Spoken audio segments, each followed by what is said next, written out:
Here are the biggest reasons why I like the Q3.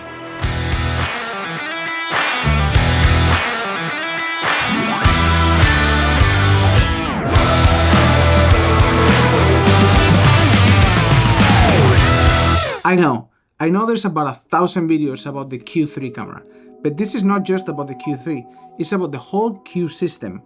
Q2, Q3, Q343, which by the way, I haven't even used yet, but all these reasons why I like this system apply to all of them. Reason number one, size. This camera is a great compact camera.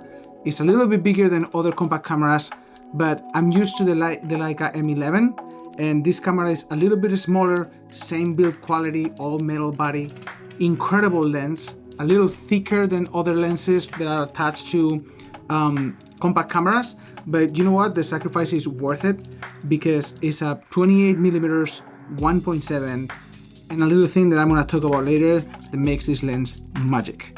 It's especially great for your lazy days when you don't want to bring a bigger camera, you're just gonna do a fast walk or something like that, but I don't know about you guys, but I can't get out of my house with the idea that possibly I might miss the chance that might make it one day to a print.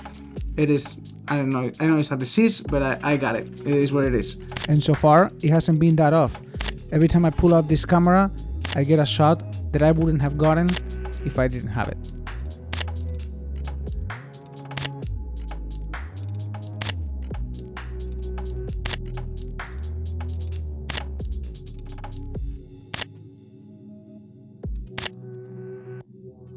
The second reason for loving this camera is the autofocus.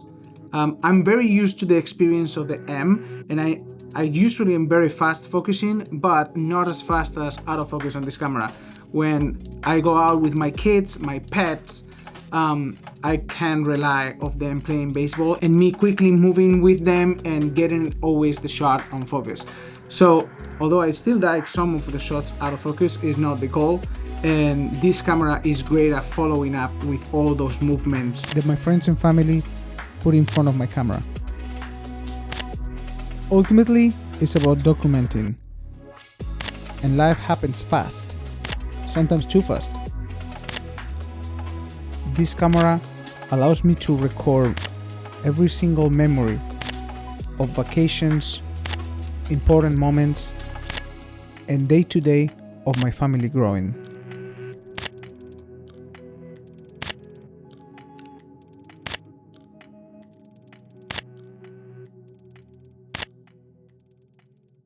Let's talk about pricing. Pricing is not a plus, but it's not a minus. Honestly, I've come to peace with the price of this camera. I know initially $6,700 sounds like a hefty price for a compact camera, but if you look at the competition and what this camera offers that they don't offer, I think it's totally worth it.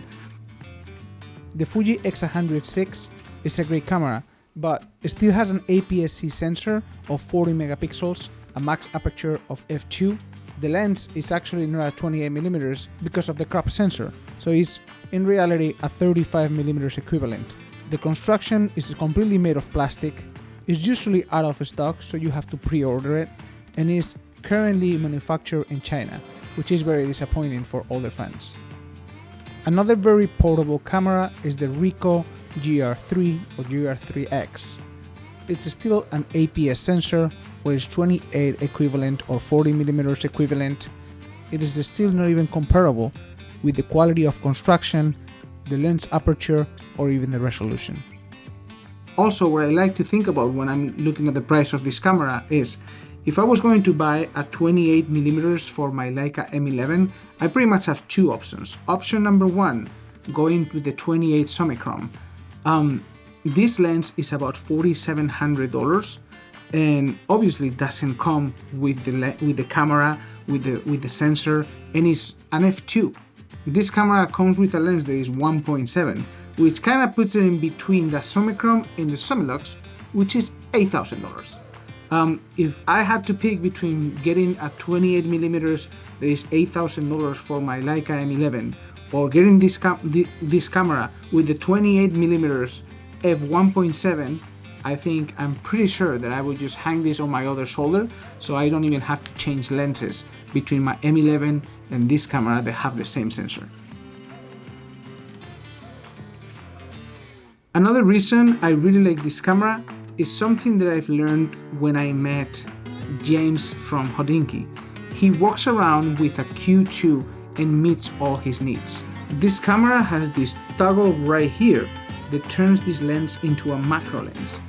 A very, very close macro lens that is a 1.17 meters away from the subject. He uses this because he takes a lot of pictures of watches, and so do I, and you like to capture all the details from the dial of the watch as much as you can of the environment of where you're shooting. The final reason why I decided to make this video is because I realized that I take this camera mostly when I'm going to places that I shouldn't be taking any cameras. For example, music venues and sport events. Most music venues or sports stadiums don't let you bring professional cameras into the stadium, but this one is the one that sneaks through. Because the lens is not detachable, they consider this a compact camera that is not professional, although they don't know the power that it's holding.